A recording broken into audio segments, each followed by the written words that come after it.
Welcome one and all back to another video. And no, you're not seeing double here. That is the Subaru Ascent build that I did a video of recently. If you haven't seen that, I'll put a card up on top and put a link in the description on my channel's description for this video so that you'll be able to find it and take a look at that, because we're going to be using that as a comparison, at least with these spare parts, to a couple of other things that I have found at the local dollar store. In case anyone's wondering which dollar store, it's the Dollar Tree. And we'll be taking a look at some dollar store brand pieces. So we'll be looking at a couple different brands today. Firstly, we're going to be looking at Block Tech. We're taking a look at Make It Blocks. We're looking at some Make It Blocks' actual figures here to see if those are worth anything. And then we actually have a no-name brand here. So it's not even branded, it's just this little toy train with some pieces inside. So we're going to be comparing these to what I would consider to be one of the best knockoff brand LEGO pieces in general, which is those InDesign parts. So we're going to take a look at these and see if these are going to be better than that. Alright, so first we're going to look at this Block Tech Robo Machines here. So we're going to do a little bit of a close-up on this box here. You can see it has this Robo Machines brand here. It says it's for a 6-up. Works with other leading brands. It's pretty common on these. Collect all 6 to build Robo Destroyer. This is what it looks like. It looks glorious. So we might end up picking these up just so we build this and see how funny this is. So you can see all 6 there. It is admittedly an interesting, unique selection of vehicles here. So again, we'll take a look at it. On the side, you just have Robo Machines, Block Tech, the car. On this side, you have what appears to be a small blurb of the combined mode. Robo Machines, Block Tech.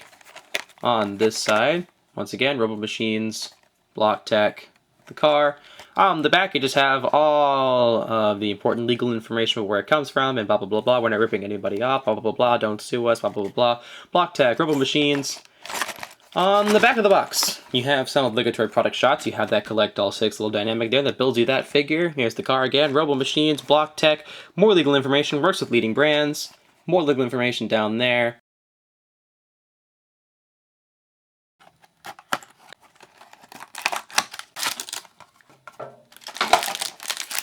And we have our small pieces sets here, and we have a single page instruction sheet. So bringing in the InDesign instruction sheet, obviously this is a much more expensive set from a much more expensive brand, so you're going to get much nicer looking full page instructions. It points to where the different parts are. It does things in small sections, just like LEGO does, makes it very easy to tell what's going on.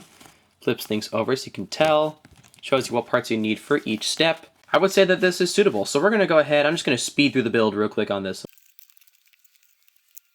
Now this is interesting. If you look on the instruction sheet here, you can see that it's referring to this spoiler piece right here. So you use one of these, and one of these.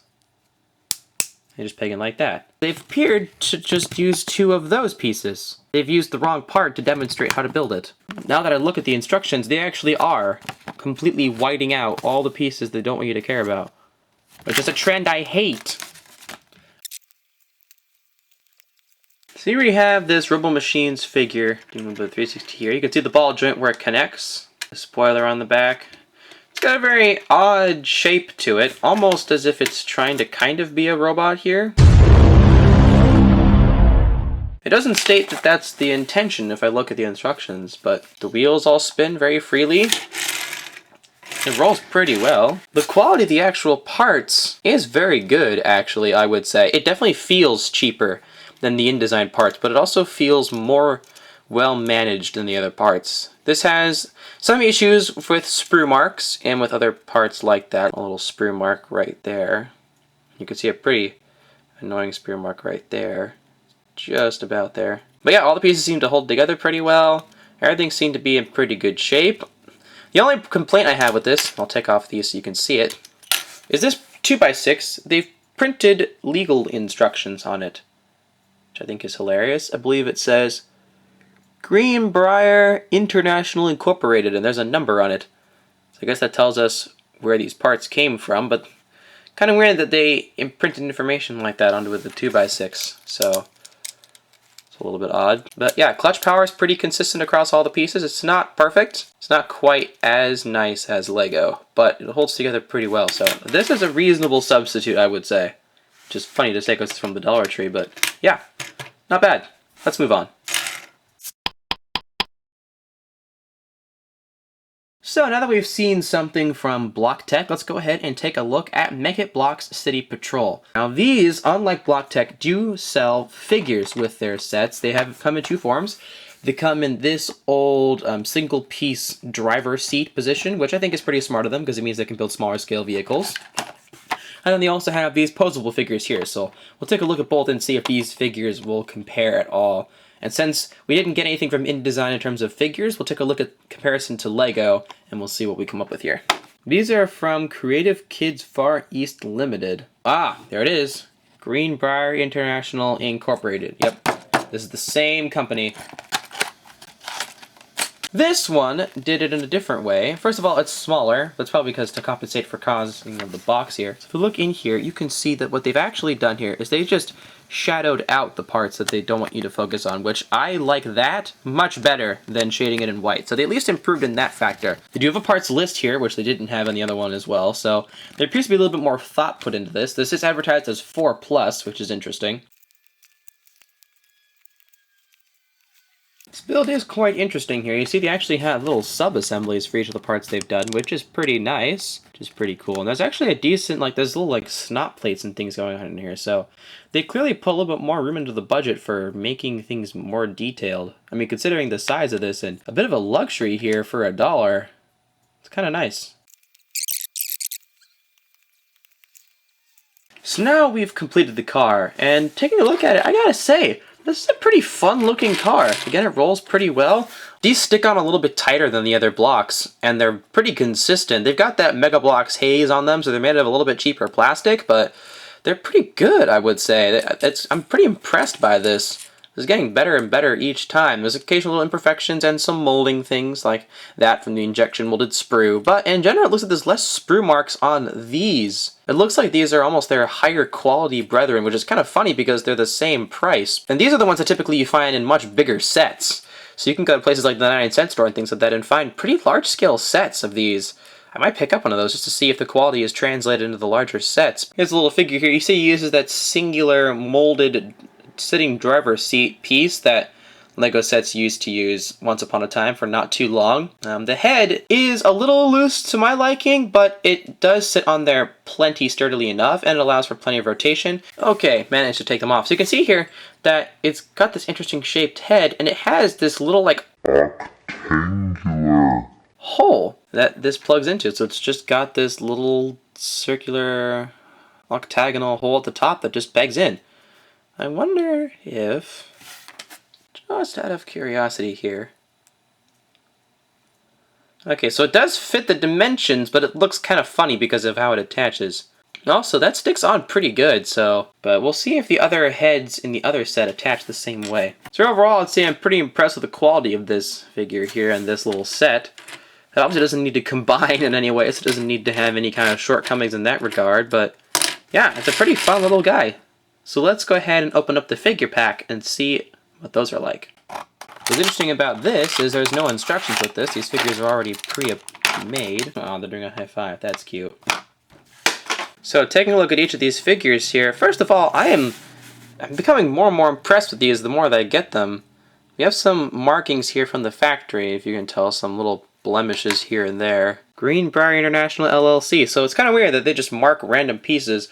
I guess they must have at least one piece in each of their sets marked with that, so they just have to tampograph that mark onto one of the pieces that ends up going in this set. This reminds me of the Creo figures, because all of the limbs are actually on ball joints here, so you actually get a decent amount of articulation out of them. This side is a little bit stiffer than this side, but it's not by a huge margin. They're still plenty sturdy. Yeah, each of the hands do turn as well. You can see they use a different style of head. That makes me wonder even more here, but the head shape is a little bit awkward, I'm not going to lie. But, I mean, again, immediately once you cover it up with a headpiece, it's not too bad. Some interesting range of motion there. Again, they're on ball joints. They can kick forward that far, probably go back the same. Yeah, just about as far there. So you play in motion. You can see they sort of have a pre-bent knee stance, but they do still have two studs on the back. Yeah, they tab down. Pretty sturdily too, considering there's not a whole lot in those studs there. they hold pretty well together. You can see the printing on this sort of reminds me of the print quality of older color printed minifigures from back in the day. It's nothing to sneeze at. Looking at this dude, you see he carries on that tradition of like buffing out the chest a little bit here. A little bit of print hazing going on right here, a blemish there. That piece is pretty shiny, from what we can see. Has a small lip at the front. Skin tone, or flesh tone hands there. Taking a look at how the legs are connected. Looks pretty similar. Yeah, they're compatible. And again, you don't really notice, especially with those headpieces, you don't really notice until you look closely at some of the sprue marks and things going on. You don't really notice too much that they're fake. So that's pretty cool. That's a pretty reasonable quality there. Yeah? It's kind of a cool look for them. And we'll just pop off these guys' legs and we'll put them on here. Yeah? That felt like a pretty good fit. It's kind of weird seeing this. If this was flesh tone, this definitely looks more like he's not wearing anything than these, which is interesting. They certainly don't want to come off too easily. Let's check these hands. That looks like it's compatible. I don't really want to take the hands out. Let's see if that's a compatible headpiece here. It is compatible, but it's pretty stiff, so I don't want to force that on there because it might be a little tricky to put it back on. So overall, I'd say this is a pretty respectable set of figures here. They're not anything too crazy or special by any modern standards, but they certainly seek to add something new to the space with different posability forms. They have a little bit of differences in terms of how everything applies, but it appears to be mostly compatible with LEGO pieces. So again, if you're not a LEGO elitist like I am, and you appreciate using other sets or things like Mega Bloks and things like that, or you just can't afford the prices of LEGO, because I know they keep going up and getting more expensive each year, this is certainly an acceptable substitute, and don't feel bad for purchasing these. I feel like they're a pretty good buy. Alright, last but certainly not least, we have this weirdly shaped sort of train bucket here, which might be where I keep some of the other pieces, depending on how many is going to fit in here. Greenbrier International Incorporated. We had a set of 3 of these that came attached to each other inside of the box. It's kind of weird that this is a thing, but I appreciate that the company at least put these together so you can very easily just chuck these.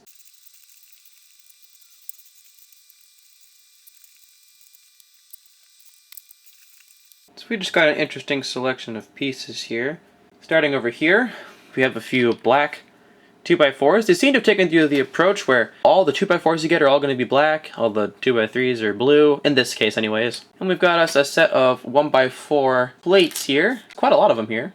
Then we have some blue 2x4 plates here, 2x3 bricks. Not too many, but fair and decent amount. We have yellow 2x3 plates and 1x2 plates, and then a few 1x2 bricks. We've got red 2x2 bricks and 2x2 plates. So we got the 3 printed pieces here. And then we have this 2x2 brick, which came with what appears to be a molded wear mark. It's definitely not a shear because it's rounded over, so it looks like it was made that way from the factory. I'm not sure if this is intentional and this is just supposed to be one cool like accent piece or what happened here, but this whole piece appears to be some sort of blemish, because if you look here, you see the inside here how it has that pretty Lego-esque tube system going on there. But if you look in here, the tube is almost completely gone here, so it's almost like some sort of encased space going on. It's very strange. It still totally works, and it can create some sort of eyepiece that you can look out of, which is again certainly interesting. All the parts have pretty good clutch power on them, so I would say that these are not as good as the pieces that you would get in this set. These are definitely the best, I would say. The worst quality comes with these, but even then, these are still fully acceptable, and I am mildly curious about that combiner, which I think would be absolutely hilarious. They all have 2 different purposes. If you're looking for the generic parts pack, I definitely would pick up something like this. This is a pretty good selection of pieces in all different sizes and shapes. Also comes in a pretty convenient carrying case, I would say. It's nothing crazy by any standards of the imagination, and I would love to take this label off before I can use it, but the instructions are of varying degrees of success. Again, I think Make It blocks would definitely win this category. I think using that method of the faded pieces is much better than just changing everything over to white. when you're done putting it on the model. Considering that these guys do the much bigger sets, that definitely makes sense to me that this technique is the one that's used for the bigger sets too, because people will get more frustrated about it. All these appear to be relatively standard. You might be able to have to swap out a couple of things, but you can make this with your own parts. If you want to look for figures, again, I think that Make It Blocks wins again, ironically, because I would say that the figure pack here is pretty good. I'm pretty impressed here with the quality of these figures, and they have enough articulation to be pretty nice. I would definitely say that you might want to sand down the posts of the heads a little bit on the inside here. Sand these down a little bit just so the heads can be rotated more easily, but other than that, pretty nice. And again, for $1, that's really not too much to complain about.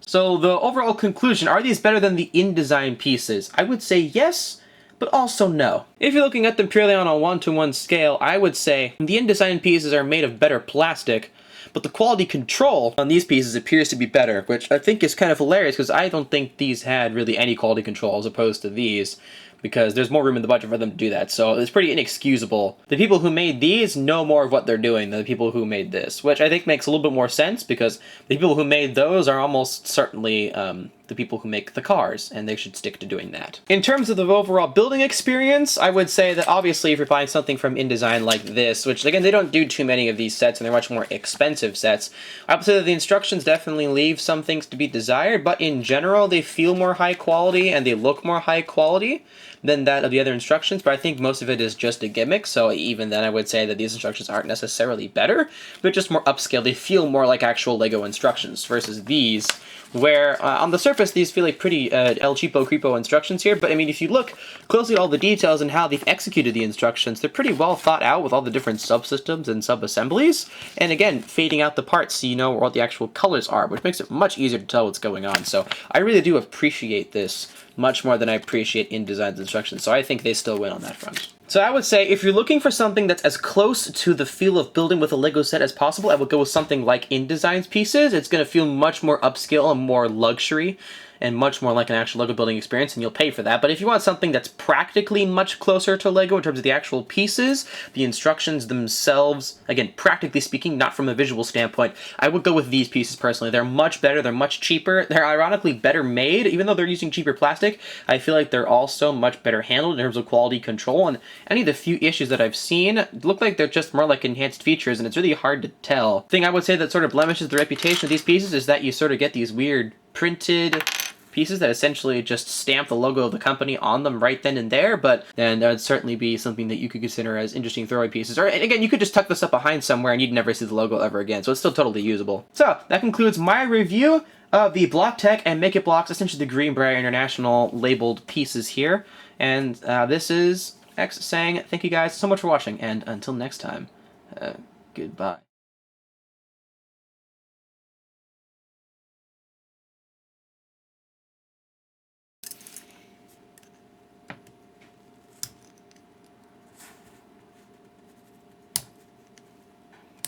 If any of you are wondering what I had to do to get the head out of this piece, if I had a pair of needle nose pliers, I'd use them instead. Ooh, that's going to be gone forever.